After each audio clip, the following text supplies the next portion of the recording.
Hello મિત્રો, રોકડની હપ્તે હપ્તે વેચણી યુનિટના lecture 6માં આજે આપણે વધુ એક એક્ઝામ્પલ સોલ્વ કરવા જઈ રહ્યા છીએ અને એ એક્ઝામ્પલ આપણે સોલ્વ કરીશું મહત્તમ નુકસાનની પદ્ધતિ. દરેક લેક્ચરની જેમ આજે પણ આજનું લેક્ચર ચાલુ કરીએ પહેલા જે આપણો યુનિટ ચાલી રહ્યો છે રોકડની હપ્તે હપ્તે વેચણી, એના જે પ્રીવિયસ વિડીયોઝ છે એની ચર્ચા કરી દઈએ. તો રોકડની હપ્તે હપ્તે વેચણીમાં આપણે બે પદ્ધતિ છે. એક પદ્ધતિ છે મૂડી વધારાની પદ્ધતિ અને બીજી એક પદ્ધતિ છે મહત્તમ નુકસાનની પદ્ધતિ.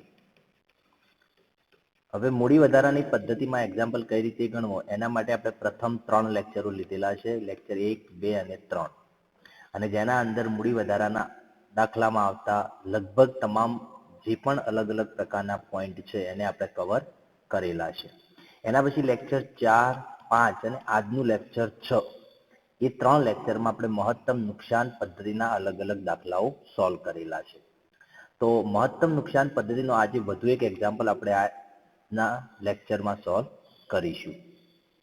તો દાખલાની રકમ પર જઈએ છીએ. સૌ પ્રથમ અહીંયા રકમમાં લખ્યું છે કે રોનક, હર્ષિલ અને તરલ 3:2:1 પ્રમાણમાં નફો નુકસાન વેચતા ભાગીદારો છે. 3 ભાગીદારો છે, નફાનું પ્રમાણ છે 3:2:1. 31/12/2014 રોજ પેઢીનું વિસર્જન કરે છે. તે તારીખે તેમનું પાકું સરવૈયું નીચે મુજબ છે. તો અહીંયા જે ભાગીદારો છે એ પોતાની ભાગીદારી પેઢીનું વિસર્જન કરે છે, એટલે મિલકતોને વેચવાની રહેશે. એમાંથી જે પણ ઉપજ થશે એમાંથી દેવાઓ ચૂકવવાના રહેશે. દેવાઓ ચૂકવ્યા પછી જો કોઈ રૂપિયા વધે છે તો ભાગીદારોને તેમની મૂડી પેટે નાણાં પરત કરવામાં આવશે. પાકા સરવૈયામાં એકવાર નજર નાખીએ તો મૂડી ખાતા આપેલા છે 3 ભાગીદારોના, રોનક, હર્ષિલ અને તરલ. એ સાથે આપણને અનામત આપેલું છે, સામાન્ય અનામત, જે આપણા માટે નફો છે, જેને આપણે ભાગીદારોની મૂડીમાં ઉમેરીએ છીએ. એ સિવાય આપ્યું છે બેંક ઓવરડ્રાફ્ટ. દેખો, સામાન્ય રીતે બેંક ઓવરડ્રાફ્ટ એ બિન સલામત દેવું છે, પણ અહીંયા લખેલું છે કે તારણ પર. એનો મતલબ એ થયો કે અહીંયા જે બેંક ઓવરડ્રાફ્ટ છે એ સલામત દેવું થઈ જાય છે. હવે જો સલામત દેવું છે તો આપણે સૌથી પહેલા એને ચૂકવીશું. એના પછી છે દેવી હુંડી. તો દેવી હુંડી શામાં આવશે? બિન સલામત દેવામાં આવશે, તો જેને આપણે 2 નંબરમાં ચૂકવીએ છીએ. એના પછી રોનક અને તરલની લોન, આ બંને ભાગીદારો છે, તો બંનેની લોન આપણે 3 નંબરમાં ચૂકવીશું. અને આ ચૂકવાયા પછી 4 નંબરમાં આપણે ભાગીદારોની મૂડી પરત કરીશું. મિલકતોમાં તમને મકાન, યંત્રો, રોકાણ, દેવાદારો, રોકડ, તો અહીંયા રોકડ સિલેક્ટ આપેલી છે જે આપણે ધ્યાન પર રાખીશું. અને બીજું આપ્યું છે નફા નુકસાન ખાતું. ફરી એકવાર યાદ કરાવી દઉં છું કે નફા નુકસાન ખાતું મિલકત લેણા બાજુ આપ્યું છે, તો એની કઈ બાકી કહેવાય? ઉધાર.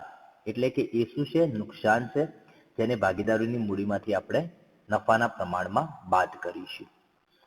વધુ આગળ જોઈએ વધારાની માહિતીમાં, તો વિસર્જન ખર્ચ 5000 અંદાજવામાં આવ્યો, પરંતુ ખરેખર વિસર્જન ખર્ચ 4000 થયો. તો આપણે સૌ જે પહેલો હપ્તો હશે એ પહેલા હપ્તામાંથી 5000 વિસર્જન ખર્ચ અનામત બાદ કરીશું અને છેલ્લા હપ્તામાં 1000 રૂપિયા આપણે ઉમેરીશું. કેમ ઉમેરીશું? તો આપણે જે 5000 રૂપિયા અનામત રાખ્યું છે એમાંથી 4000 રૂપિયા જ વપરાય છે, તો જે વધારાની 1000 રકમ વપરાયા વગરની રહેશે એની હવે જરૂર રહેશે નહીં. તો છેલ્લા હપ્તામાં આપણે 1000 રૂપિયા ઉમેરી દઈશું. મિલકતોની અહીંયા ઉપજ આપી છે, સ્થિર મિલકતો, ચાલુ મિલકતો અને ખર્ચા. તો એકદમ સરળ કામકાજ છે. આપણે ચાલુ મિલકતો અને કાયમી મિલકતોની જે ઉપજ છે એનું ટોટલ કરીશું, એમાંથી જે ખર્ચાઓ છે એ બાદ કરીશું. અહીંયા આપણે પહેલા હપ્તાની વાત કરીએ તો 40 અને 35, એટલે ટોટલ 75000. 5000 ખર્ચ નીકાળી દઈએ તો પહેલો હપ્તો કેટલા રૂપિયાનો રહેશે? આપણો 70000 રૂપિયાનો. તો આ પ્રમાણે તમારે કામ કરવાનું રહેશે દરેક હપ્તામાં. ટોટલ અહીંયા 5 હપ્તાઓ છે. બીજું લખ્યું છે કે મૂડી વધારાની પદ્ધતિ મુજબ રોકડની હપ્તે હપ્તે વેચણી દર્શાવતું પત્રક તૈયાર કરો. પરંતુ આપણે મૂડી વધારાની રીતે નહીં, અહીંયા આપણે કઈ પદ્ધતિનો ઉપયોગ કરીશું? મહત્તમ નુકસાનની પદ્ધતિનો. મહત્તમ નુકસાનની પદ્ધતિ મુજબ રોકડની હપ્તે હપ્તે વેચણી દર્શાવતું પત્રક તૈયાર કરો. મૂડી વધારાની પદ્ધતિ પ્રમાણે તમારે એક્ઝામ્પલ સોલ્વ કરવાનો છે. આજે આપણે અહીંયા કઈ રીતે કરીશું? મહત્તમ નુકસાનની પદ્ધતિ. તો હવે દાખલાની ગણતરીનું કામ ચાલુ કરીએ છીએ આપણે. કઈ પદ્ધતિ પ્રમાણે? મહત્તમ નુકસાનની પદ્ધતિ પ્રમાણે. તો સૌ પ્રથમ આપણે મહત્તમ નુકસાનની પદ્ધતિ છે ત્યારે માત્ર એક જ ટેબલ આપણે બનાવવાનું હોય છે. એ ટેબલનું નામ આપીશું રોકડની હપ્તે હપ્તે વેચણી દર્શાવતું પત્રક. વાત રહેશે કોલમની. તો હવે તમને આઈડિયા આવી ગયો હશે કે આપણે રકમ લખવા માટે કેટલા કોલમ બનાવવાના રહેશે. સૌથી પહેલા એક કોલમ બનાવી દેવી છે વિગત માટે.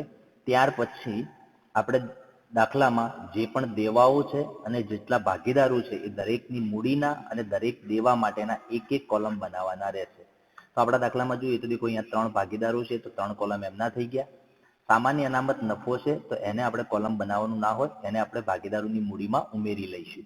બેંક ઓવરડ્રાફ્ટ, દેવી હુંડી, રોનક અને તરલની લોન એટલે ટોટલ અલગ અલગ 4 પ્રકારના દેવા છે. તો 4 અને 3 એટલે ટોટલ 7 કોલમ રહેશે. હવે 7 કોલમમાંથી સૌથી પહેલું કોલમ કોને બનાવીશું? સોરી, પહેલું કોલમમાં કઈ રકમ લખીશું? તો જે દેવું પ્રથમ ચૂકવવાનું છે એનું કોલમ પ્રથમ નંબરે રાખીએ છીએ. તો અહીંયા આપણી જોડે અલગ અલગ 4 દેવા છે. તો સૌથી પહેલા કયું દેવું ચૂકવાશે? Bank overdraft. કેમ? કારણ કે બેંક ઓવરડ્રાફ્ટ આપણે તારણ પર લીધેલો છે એટલે સલામત દેવું છે. એટલે પહેલું કોલમ આવશે બેંક ઓવરડ્રાફ્ટનું. ત્યારબાદ દેવી હુંડીનું કોલમ આવશે. 3 નંબરમાં રોનકની લોન, 4 નંબરમાં તરલની લોન અને 5, 6 અને 7 નંબરમાં 3 ભાગીદારોના મૂડી ખાતા. તો આ પ્રમાણે તમારે બનાવવાનું રહેશે. દેખો, બેંક ઓવરડ્રાફ્ટ, દેવી હુંડી, રોનકની લોન, તરલની લોન, રોનકની મૂડી, હર્ષિલની મૂડી અને તરલની મૂડી. દાખલાની શરૂઆત કરી છે. સૌથી પહેલા આપણે લખીશું બાકીઓ. જે પણ દેવું છે અને જે ભાગીદારો છે એમની બધી જ બાકીઓ લખી દઈએ છીએ. દેવામાં બેંક ઓવરડ્રાફ્ટ છે 50,000, લેણી હુંડી છે દેવી હુંડી છે 30,000. બેંક ઓવરડ્રાફ્ટ છે આપણો 50,000, દેવી હુંડી છે 30,000. બંને ભાગીદારની લોન જોઈએ તો કેટલી છે? એ છે 40,000, 20,000. તો એ લખી દઈએ છીએ. બંને ભાગીદારની લોન 40,000 અને 20,000. ભાગીદારોમાં કઈ મૂડી લખવાની હોય? ખરેખર મૂડી લખવાની હોય. પરંતુ અહીંયા આપણી જોડે ખરેખર મૂડી છે નહીં તો આપણે શોધવી પડશે. મૂડી વધારાની પદ્ધતિમાં આપણે શું કરીએ છીએ? તો મૂડી વધારાના પત્રકમાં ખરેખર મૂડી શોધેલી હોય છે ત્યાંથી અહીંયા સીધી લખી દઈએ છીએ. પણ જ્યારે મહત્તમ નુકસાનની પદ્ધતિ છે ત્યારે ખરેખર મૂડી આપણે આ પત્રકમાં શોધવાની હોય છે. તો પહેલા અત્યારે એમની ભાગીદારોની જે મૂડીની બાકી છે એ લખી દઈએ. તો કેટલી છે? 90,000, 30,000, 30,000. એ લોકોને છે અહીંયા 90,000, 30,000 અને 30,000. હવે એમાં કોઈ નફાની બાકી છે તો પ્લસ કરીશું. તો અહીંયા આપણી જોડે કયો નફો છે? સામાન્ય અનામત. સામાન્ય અનામત કેટલા રૂપિયા છે? 21,000 રૂપિયા છે. 21,000 ને તમારે કયા પ્રમાણે વેચવાના છે? 3:2:1 3:2:1 વેચીએ છીએ તો શું થશે? દેખો, 3 2 5 ને 1 6 એટલે ગુણ્યા 3/6 કરીશું. તો શું જવાબ આવશે? 21,000 ગુણ્યા 3/6. તમારો જવાબ આવશે 10,500. કેટલો આવશે? 10,500. બીજા ભાગીદારમાં જોવા જઈએ તો 21,000 ગુણ્યા 2/6. ત્યાં જવાબ આવશે 7,000. અને છેલ્લામાં જવાબ કેટલો આવશે? 3500. 21,000 ગુણ્યા 1/6. તો આ પ્રમાણે જે નફાની બાકી છે એને ઉમેરી દઈએ છીએ. આપણા દાખલામાં સામાન્ય અનામત સિવાય બીજો કોઈ નફો છે નહીં. તો એક કામ કરીએ છીએ કે જે પણ જવાબ છે એનું ટોટલ કરી દઈએ. તો અહીંયા તો આપણે એની જ રકમ લખવાની રહેશે. 50,000, 30,000, 40,000 અને 20,000. આમાં શું થશે? 90,000, 10,000, 500 એટલે 1,05,000. 70,000 અને 7 એટલે 37,000. 30 અને 3 એટલે 33,500. અહીંયા એક 0 વધારે લખાવી છે, નીકાળી દઈએ છીએ આપણે એને. ઓકે, ચલો. એમાંથી કોઈ નુકસાનની બાકી છે તો આપણે પાકા સર્વેમાં તમને નફા નુકસાન ખાતું આપેલું છે. કઈ બાજુ આપેલું છે? મિલકત લેણા બાજુ. તો એની ઉધાર બાકી છે એ બાદ કરીશું. અહીંયા લખીશું માઇનસ નફા નુકસાન ખાતું. નફા નુકસાન ખાતાનો જવાબ કેટલો છે? તો એ પણ 21,000 છે. દેખો, સામાન્ય અનામત પણ કેટલું છે? 21,000 છે. તો અહીંયા નફા નુકસાન ખાતું 21,000 છે. તો મતલબ એ થયો કે 21,000 ને આપણે 3:2:1 પ્રમાણમાં ફાળવીશું. તો જવાબ કેટલો આવશે? એનો એ જવાબ આવશે 10,500, 7,000 અને 3500. કારણ કે રકમ એની એ જ છે તો એ જવાબ પણ એનો એ જ આવવાનો છે. ડિફરન્સ નીકાળીએ તો શું થશે? અહીંયા જે દેવાની બાકીઓ છે તો એમના એમ લખીશું. 50,000, 30,000, 40,000 અને 20,000. વાત કરીએ મૂડીની બાકીમાં તો અહીંયા ફરી જવાબ કેટલો આવી જશે? 90,000, 30,000 અને 30,000. એકદમ સરળ છે. હવે આ જે જવાબ આવે છે એને આપણે કહીશું ખરેખર બાકીઓ. શું થઈ ગયું? એ ખરેખર બાકીઓ. ચલો, હવે આપણે કામ સ્ટાર્ટ કરીશું. જો તમે મૂડી વધારાની પદ્ધતિએ દાખલો ગણો છો તો આ જવાબથી તમારે સ્ટાર્ટ થશે, કારણ કે એ જવાબ તમને ઉપર જે મૂડી વધારાનું પત્રક છે એમાં 90,000, 30,000, 30,000 મળી રહે. અહીંયા આપણે બીજું કોઈ પત્રક નથી બનાવ્યું, માટે ખરેખર બાકીઓની ગણતરી આપણે આ પત્રકમાં જ કરી દઈએ છીએ. દાખલાની શરૂઆત કરીએ છીએ તો સૌથી પહેલા પાકા સરવાળામાં ચેક કરી દઈએ છીએ કે રોકડ બેંક સિલક આપી છે, તો ત્યાંથી એક્ઝામ્પલ સોલ્વ કરીશું. દેખો અહીંયા આપેલું છે આપણને, તો આપેલું છે રોકડ સિલક કેટલી આપેલી છે 10,000. તો સૌ પ્રથમ એ લખી દઈએ છીએ પહેલા રોકડ સિલક 10,000.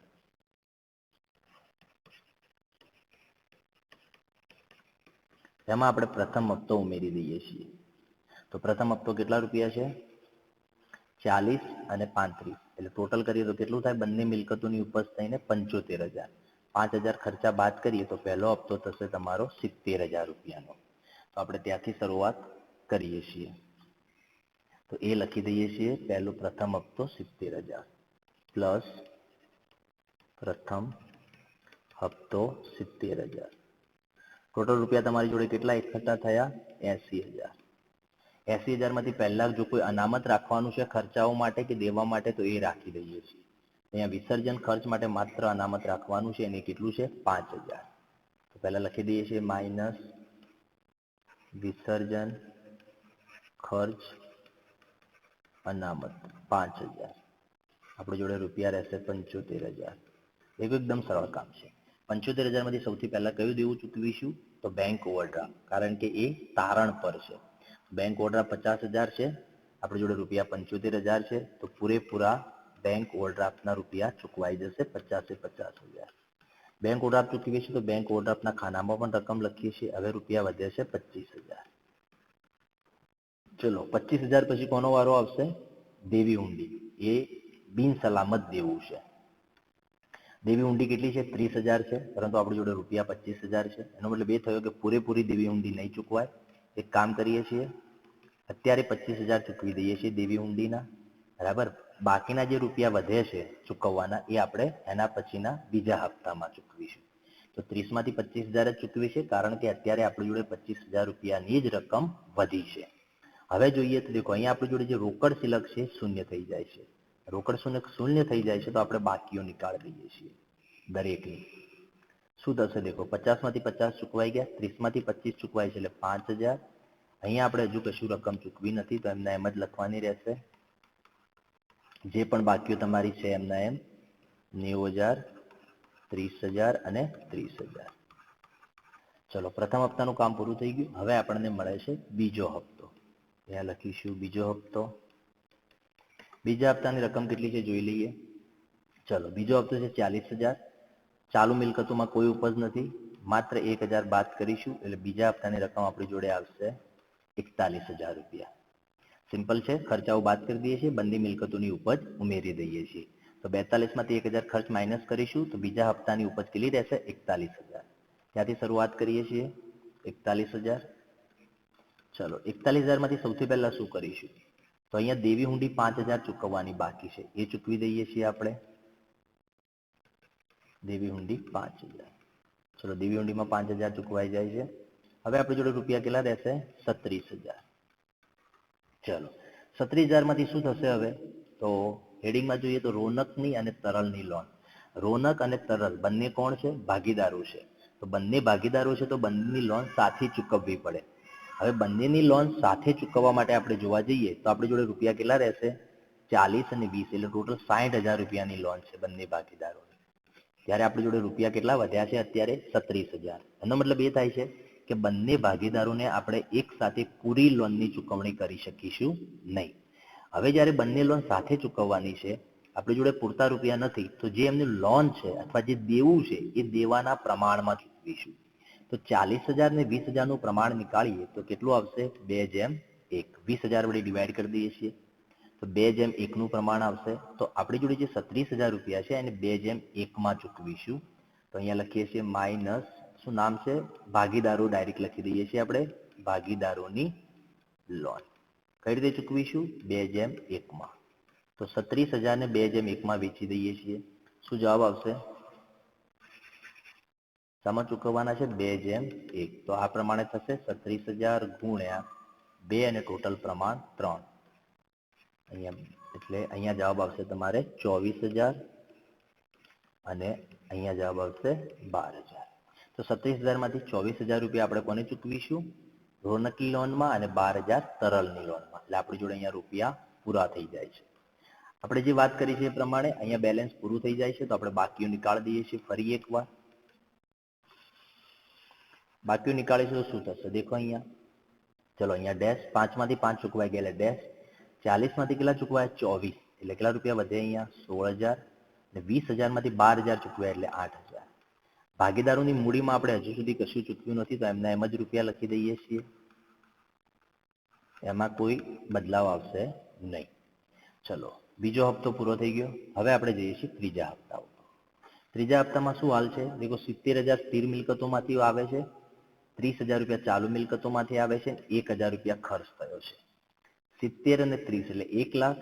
1 લાખમાંથી 1,000 ખર્ચના નીકાળી દઈએ એટલે આપણી જોડે ઉપજ કેટલી આવશે? 99,000. ફરી બતાવી દઉં છું, 70,000 રૂપિયા સ્થિર મિલકતોની ઉપજ છે, 30,000 ચાલુ મિલકતોની ઉપજ છે, એટલે ટોટલ ઉપજ થશે 1 લાખ. એમાંથી 1,000 રૂપિયા ત્રીજા હપ્તાનો ખર્ચ નીકાળી દઈએ તો આપણી જોડે હપ્તાની ચોખ્ખી રકમ કેટલી વધશે? 99,000. તો કુલ મિલાય અહીંયા આપણો ત્રીજો હપ્તો થઈ જાય છે 99,000 નો. ત્રીજો હપ્તો 99,000. ચલો, 99,000 માંથી શું કરીશું? તો આપણે જે ભાગીદારોની લોન છે, રોનકની લોન અને તરલની લોન, એમાં હજુ તો 16,000 અને 8,000 એટલે ટોટલ 24,000 ચૂકવવાના બાકી છે. તો આપણે પહેલા એ 24,000 ચૂકવી દઈએ છીએ. તો માઇનસ ભાગીદારોની લોન. બંને લોન છે 16 અને 8 એટલે ટોટલ 24,000 રૂપિયા ચૂકવવાના છે. તો અહીંયા આપણે ચૂકવી દઈએ છીએ 16,000 અને 8,000. હવે શું થયું દેખો, તો બાહ્ય દેવા ચૂકવાઈ ગયા. બાહ્ય દેવા એટલે બેંક ઓવરડ્રાફ્ટ, દેવી ઊંડી, રોનકની લોન, તરલની લોન, આ બધા દેવાઓ ચૂકવાઈ ગયા. હવે શું બાકી રહેશે? માત્ર ભાગીદારોની મૂડી. તો આપણે આગળ વાત થઈ હતી એ પ્રમાણે કે જ્યારે બાહ્ય દેવા ચૂકવાઈ જાય છે ત્યારે એકવાર બધાનું બેલેન્સ નીકાળી દઈએ છીએ દરેક દાખલામાં. બરાબર? ચલો, 99,000 માંથી આપણે 24,000 રૂપિયા તો ચૂકવી દીધા. કેટલા રૂપિયા વધશે હવે આપણી જોડે? 75,000. 75,000 રૂપિયા આપણી જોડે રોકડની બાકી વધે છે. અહીંયા ચૂકવાઈ ગયા. 16 માંથી 16 ડેશ, 8 માંથી 8 ડેશ. ભાગીદારોની મૂડી આપણે ચૂકવી નથી, એ છે 90,000, 30,000 અને 30,000. બીજું કે જ્યાં સુધી આપણે દેવા ચૂકવીએ છીએ ત્યાં સુધી કોઈ પદ્ધતિનો ઉપયોગ થતો નથી. દેવા ચૂકવાયા પછી હવે આપણે શું કરવાનું છે? તો ભાગીદારોની મૂડી પરત કરવાની છે. ભાગીદારોની મૂડી પરત કરવાની છે, તો એમાં પદ્ધતિ આવશે કે કઈ પદ્ધતિએ મૂડી પરત કરવી. તો એના માટે આપણે અહીંયા શરૂઆતમાં તમને કહી દીધું છે કે દાખલાની રકમમાં લખ્યું છે મૂડી વધારાની પદ્ધતિ, પણ આપણે ઉપયોગ શાનો કરવાનો છે? મહત્તમ નુકસાનની પદ્ધતિ પ્રમાણે દાખલો ગણવાનો છે. તો આપણે મહત્તમ નુકસાનની પદ્ધતિ પ્રમાણે સોલ્વ કરીશું. તો મહત્તમ નુકસાનની પદ્ધતિમાં શું કરવું, કઈ રીતે જવું, એ આપણે 2 દાખલાઓ ગણેલા છીએ. બરાબર? તો તમને પ્રેક્ટિસ થઈ ગઈ હશે. ફરી જોઈ લો છો જો આઈડિયા ના આવે તો. દેખો, આ 75,000 રૂપિયા છે આપણા માટે શું છે? તો બાકી છે.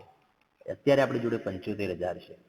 મહત્તમ નુકસાનની પદ્ધતિમાં આપણે એવું ધારીએ છીએ કે 75,000 રૂપિયા આપણી છેલ્લી આવક છે, એમાં હવે કશું જ નવી આવક ન થવાની હોય તો ભાગીદારોને મહત્તમ નુકસાન કેટલું થઈ શકે.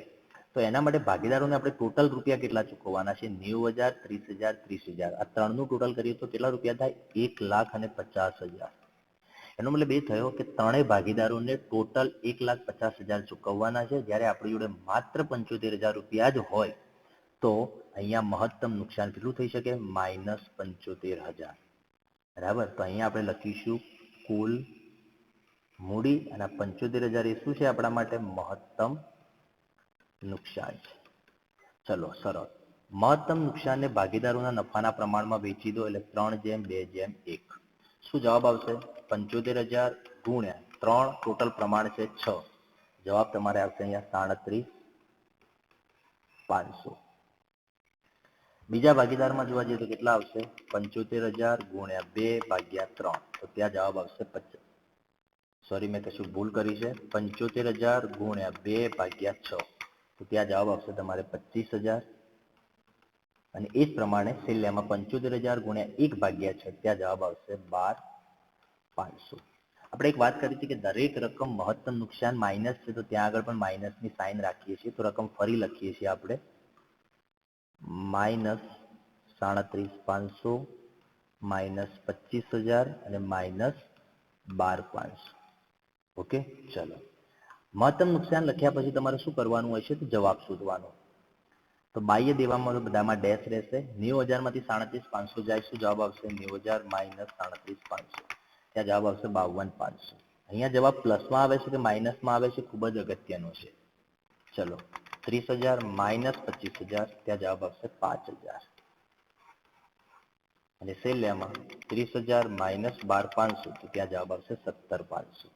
એનો મતલબ એ થયો કે અહીંયા એક પણ જવાબ માઇનસમાં નથી આવતો. બરાબર, એક પણ જવાબ માઇનસમાં નથી આવતો, તેનો મતલબ એ થાય છે કે અહીંયા ભાગીદારોની મૂડી તૂટ છે નહીં. દરેક ભાગીદારે એના નફાના પ્રમાણમાં જે ધંધામાં મૂડી રોકી છે એ સરપ્લસ છે, વધારાની છે, એટલે કોઈની મૂડી તૂટ નથી. મૂડી તૂટ હોય તો શું કરવું એ તમને આઈડિયા છે, અગાઉના 2 એક્ઝામ્પલમાં એ પોઈન્ટ આવેલો છે. છતાં હું તમને ફરી એકવાર એક્સપ્લેન કરી દઉં છું કે દાખલા તરીકે કોઈ ભાગીદાર છે, એનો જવાબ આવે છે અહીંયા 15,000, આમાં જવાબ આવે છે માઇનસ 3,000, અને અહીંયા જવાબ આવે છે દાખલા તરીકે 5,000. તો આ ભાગીદારની મૂડી તૂટ છે. તો એ ભાગીદારની મૂડી તૂટને આપણે આ બંને વચ્ચે વેચી દઈશું. કઈ રીતે વેચીશું? ત્યાં માઇનસ 3,000 છે તો પ્લસ 3,000 કરી દઈએ છીએ. દાખલા તરીકે એમનું નફાનું પ્રમાણ 2:1:1 છે, તો આ ભાગીદારનું નફાનું પ્રમાણ કેટલું છે? 2, અને છેલ્લાનું પ્રમાણ કેટલું છે? 1. તો 2:1 માં વેચવાના રહેશે. તો અહીંયા લખીશું માઇનસ 2,000, અહીંયા લખીશું માઇનસ 1,000. તો અહીંયા જવાબ ડેશ થઈ જશે, અહીંયા જવાબ આવી જશે 13,000, અહીંયા જવાબ આવશે 4,000. તો આ પ્રમાણે મૂડી તૂટની ફાળવણી કરી દઈએ છીએ. બરાબર. બીજું કે મૂડી તૂટમાં એક બીજી રીતે પણ આવી શકે જવાબ. કઈ રીતે? એવું સમજો કે અહીંયા બંનેની મૂડી તૂટ આવે છે, તો શું કરીશું? તો સરળ કામકાજ છે. 3,000 અહીંયા મૂડી તૂટ નીકાળી દો, આની 5,000 મૂડી તૂટ નીકાળી દો. હવે એક જ ભાગીદારની સરપ્લસ મૂડી છે, તો આ બંનેની મૂડી તૂટ ત્યાં જતી રહેશે. તો 5 અને 3 અહીંયા કેટલા કરી દેવાના? માઇનસ 8,000. તો અહીંયા ડેશ ડેશ થઈ જશે, અહીંયા જવાબ આવી જશે 7,000. અને આ આપણે ચૂકવણી કરવાની રહેશે. તો આ પ્રમાણે મૂડી તૂટની ફાળવણી કરી દઈએ છીએ જો આ દાખલામાં આવે છે તો. પણ આપણે અહીંયા જે એક્ઝામ્પલ સોલ્વ કરી રહ્યા છીએ એમાં કોઈ મૂડી તૂટ નથી. બધા જવાબ શામાં આવે છે? ધન. બધા ધન આવે છે એનો મતલબ એ થયો કે મૂડી તૂટ નથી. મૂડી તૂટ નથી તો અત્યારે કયો હપ્તો ચાલે છે? ત્રીજો. તો અહીંયા લખી દેવાનું ત્રીજા હપ્તામાં ચૂકવણી. બરાબર. અને પછી લખીશું ફરીથી બાકી. ચલો, ચૂકવણી કર્યા પછી બાકી કેટલી રહેશે? દેખો અત્યારે બાકી કેટલી હતી? આ લખેલી છે એ, અને આ ચૂકવણી છે. તો એ માંથી બી બાદ કરીશું. આ બધામાં તો ડેશ રહેશે. 90,000 માંથી આપણે 52,500 ચૂકવીએ છીએ, અહીંયા જવાબ આવશે 37,500. 30,000 માંથી આપણે 5,000 ચૂકવીએ છીએ તો 25,000, અને 30,000 માંથી 17,500 ચૂકવીએ છીએ એટલે 12,500. આ પ્રમાણે રહેશે. તો અહીંયા શું થયું? આપણા ત્રીજા હપ્તાનું કામ પૂર્ણ થઈ જાય છે. હવે ચોથા હપ્તા તરફ જઈએ છીએ. ચોથો હપ્તો કેટલા રૂપિયાનો છે? 30,000, 13,000 અને 1,000 રૂપિયા ખર્ચ છે. તો 30,000 અને 13,000 બેનું ટોટલ કરીએ તો ટોટલ આવક થશે 43,000, એમાંથી 1,000 રૂપિયા ખર્ચ છે, એટલે ટોટલ કેટલા રૂપિયા વધશે? અહીંયા હપ્તામાં નેટ રકમ રહેશે 42,000. ફરી એકવાર બતાવી દઉં છું. સ્થિર મિલકતોની ઉપજ છે 30,000, ચાલુ મિલકતોની 13,000. 30 અને 13 એટલે ટોટલ કેટલા રૂપિયા થાય? 43,000. 1,000 રૂપિયા આપણા વિસર્જનનો ખર્ચ થાય છે, તો એ માઇનસ કરી દઈએ છીએ, એટલે હપ્તામાં આપણને ચોખ્ખી રકમ કેટલી મળશે? 42,000. તો સિમ્પલ છે. ચોથો હપ્તો આપણે 42,000 રૂપિયા લેવાનો રહેશે. અહીંયા સ્ટાર્ટ કરીએ છીએ ફરી. ચોથો હપ્તો 42,000. અહીંયા મહત્તમ નુકસાનની પદ્ધતિ છે, તો એનું એ કામ ચાલુ રાખીશું. ફરી લખીશું માઇનસ કુલ મૂડી. જે ભાગીદારોની મૂડીની બાકી છે એનું ટોટલ કરીશું. એટલે અહીંયા જે જવાબ છે એનું દેખો કેટલા છે? 37,500, 25,000 અને 12,500. ટોટલ થશે 75,000. કેટલા રૂપિયા થશે? 75,000. હવે જો તમારી જોડે છેલ્લા 42,000 રૂપિયા હોય અને ભાગીદારોને 75,000 ચૂકવવાના હોય તો ત્યાં આગળ કેટલું નુકસાન થઈ શકે? મહત્તમ 33,000. આ જવાબ આવી ગયો માઇનસ 33,000. એ શું છે? મહત્તમ નુકસાન છે. ચલો, મહત્તમ નુકસાનને વેચી દો છો ભાગીદારો વચ્ચે કયા પ્રમાણમાં? 3:2:1. 3:2:1 શું છે? નફાનું પ્રમાણ છે. તો 33,000 ગુણ્યા 3/6, ત્યાં જવાબ આવશે 16,500. નુકસાન છે તો અહીંયા માઇનસ લખીશું 16,500. ફરી કરીએ. 33,000 ગુણ્યા 2/6, ત્યાં જવાબ આવશે માઇનસ 11,000. છેલ્લામાં જવાબ આવશે માઇનસ 5500. 33,000 ગુણ્યા 1/6. ચલો, મહત્તમ નુકસાન વેચાઈ જાય છે તો એના પછી બાકી નીકાળી દઈએ છીએ. આ 3માં તો ડેશ આવશે, સોરી 4માં. અહીંયા 37,500 માંથી આપણે કેટલા ચૂકવ્યા? 16,500. તો ત્યાં જવાબ આવશે તમારું 21,000. 25,000 માંથી 11,000 ચૂકવીએ છીએ તો ત્યાં જવાબ આવશે 14,000 અને 12,500 માંથી 5500 ચૂકવાય છે તો ત્યાં જવાબ રહેશે તમારે 7,000. દેખો મહત્તમ નુકસાન બાદ કર્યા પછી આ બધા જ જવાબ શામાં આવે છે? પ્લસમાં આવે છે. બધા જ જવાબ પ્લસમાં આવે છે એનો મતલબ એ થયો કે કોઈ પણ ભાગીદારની મૂડી તૂટ છે નહીં. જો કોઈ પણ ભાગીદારની મૂડી તૂટ ના હોય તો અહીંયા આપણે લખીશું કયો હપ્તો ચાલે છે? ચોથો. તો ચોથા હપ્તામાં ચૂકવણી. ચોથા હપ્તાની ચૂકવણી થઈ જાય છે. ફરી આપણે બાકીઓ નીકાળી દઈશું. તો બાકીઓ કેટલી રહેશે? દેખો જે સી નંબરની બાકી છે એમાંથી આપણે જે ચૂકવણી કરી ડી નંબર વાળી એ બાદ કરીશું. 37,500 માંથી 21,000 ચૂકવીએ છીએ તો 16,500. 25 માંથી 14 ચૂકવીએ છીએ એટલે 11,000 અને 12,500 માંથી 7,000 ચૂકવીએ છીએ એટલે 5,500. તો અહીંયા શું થયું? આપણા ચોથા હપ્તાનું કામ પૂરું થઈ ગયું. હવે આવશે આપણો પાંચમો અને છેલ્લો હપ્તો. તો પાંચમો હપ્તો 29,000 નો છે. 500 રૂપિયા ખર્ચ થાય છે એટલે આપણી જોડે નેટ રકમ કેટલી રહેશે? 29,000. તો એ આપણો પાંચમો હપ્તો રહેશે. બીજું કે જ્યારે છેલ્લો હપ્તો હોય ત્યારે કોઈ અનામત રાખેલું છે તો એનો હિસાબ કરી દઈએ છીએ. અહીંયા અનામતમાં એક વિસર્જન ખર્ચ અનામત રાખેલું છે 5,000 રૂપિયા, પણ ખર્ચ કેટલો થાય છે? 1,000. તો વપરાયા વગરનું અનામત કેટલું રહેશે? 1,000 રૂપિયા. 5,000 માંથી 4,000 રૂપિયા ખર્ચ થાય છે એટલે વપરાયા વગરનું અનામત રહેશે 1,000. એ 1,000 રૂપિયા જે વપરાયા વગરનું અનામત રહેશે એને આપણે છેલ્લા હપ્તામાં ઉમેરવાનું રહેશે. તો છેલ્લો હપ્તો છે આપણો પાંચમો 29,000. તો અહીંયા લખીએ પાંચમો હપ્તો 29,000 અને પ્લસ વિસર્જન ખર્ચ અનામત વધારો 1,000. ટોટલ આપણી જોડે રૂપિયા કેટલા ભેગા થયા? 30,000. મહત્તમ નુકસાનની પદ્ધતિ છે તો ફરી લખીશું માઇનસ કુલ મૂડીની બાકી. તો કુલ મૂડી કેટલી બાકી છે? આ જે બાકીઓ લખેલી છે એ એનું ટોટલ કરીએ. દેખો 16,500, 11,000 અને 5,500. ટોટલ રહેશે 33,000 રૂપિયા. કેટલા બાકી છે? 33,000. 33,000 રૂપિયા આપણે ચૂકવવાના બાકી છે. આપણે એવું માની લઈએ છીએ કે 30,000 છેલ્લો હપ્તો છે, એના પછી કોઈ આવક નથી મળવાની, એવું દરેક વખતે વિચારવાનું હોય છે, એમ માનીને ચાલવાનું હોય છે. તો અહીંયા નુકસાન કેટલું થઈ શકે? ભાગીદારોને 3,000 રૂપિયા. એ શું થઈ ગયું? આપણું મહત્તમ નુકસાન. ચલો 3,000 ને વેચી દો નફાના પ્રમાણમાં 3:2:1. 3:2:1 માં વેચીશું એટલે શું થશે? 3,000 ગુણ્યા 3/6. તો જવાબ આવશે તમારો 1,500 રૂપિયા. નુકસાન છે એટલે માઇનસ લખીશું 1,500, -1,000 અને -500. ચલો મહત્તમ નુકસાન વેચાયા પછી આપણે દરેક વખતે જે કામ કરીએ છીએ ઉપર ઇન્વેસ્ટ ફરી કરવાનું છે. કેટલા છે અહીંયા દેખો 16,500 માંથી 15,000 જાય, સોરી 1,500 જશે એટલે 15,000. 11,000 માંથી 1,000 જાય એટલે 10,000 અને છેલ્લામાં કેટલા છે? 5,500 માંથી 500 રૂપિયા બાદ કરીશું એટલે 5,000. અહીંયા પણ દેખો બધા જવાબ શામાં આવે છે? પ્લસમાં આવે છે. બધા જ જવાબ પ્લસમાં આવે છે તો આપણે અહીંયા લખીશું પાંચમા હપ્તામાં ચૂકવણી. ચૂકવણી કર્યા પછી શું જવાબ આવશે? દેખો 16,500 માંથી આપણે જે રકમ ચૂકવીએ છીએ 16,500 માંથી 15,000 ચૂકવ્યા એટલે 1,500. બીજો ભાગીદાર 11,000 ની બાકી છે, એમાંથી 10,000 ચૂકવીએ છીએ એટલે 1,000.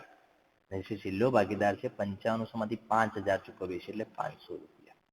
બીજું દેખો આપણા દાખલામાં ટોટલ કેટલા હપ્તાઓ છે? 5 હપ્તાઓ છે. તો બધા જ હપ્તાનું કામ પૂર્ણ થઈ જાય છે. હવે આપણી જોડે કોઈ નવી રકમ મળવાની નથી. તો આ જે પણ છે આપણો જવાબ છે. જવાબ પ્લસ આવે છે એનો મતલબ એ થયો કે આપણે ભાગીદારોને આટલા રૂપિયા ઓછી મૂડી ચૂકવીએ છીએ. બરાબર? તો ભાગીદારો માટે નુકસાન છે અને એ નુકસાનને આપણે શું કહીશું?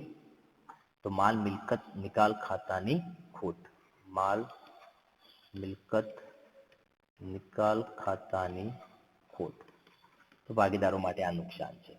નુકસાન નફાના પ્રમાણમાં આવવું જોઈએ. દેખો 3:2:1 ના પ્રમાણમાં આવી જાય છે. દરેકને 500 વડે ડિવાઈડ કરીશું તો આ પ્રમાણ મળી જશે. તો નફાના પ્રમાણમાં આવે છે તો એનો મતલબ એ થયો કે તમે દાખલો 100% સાચો ગણ્યો હશે.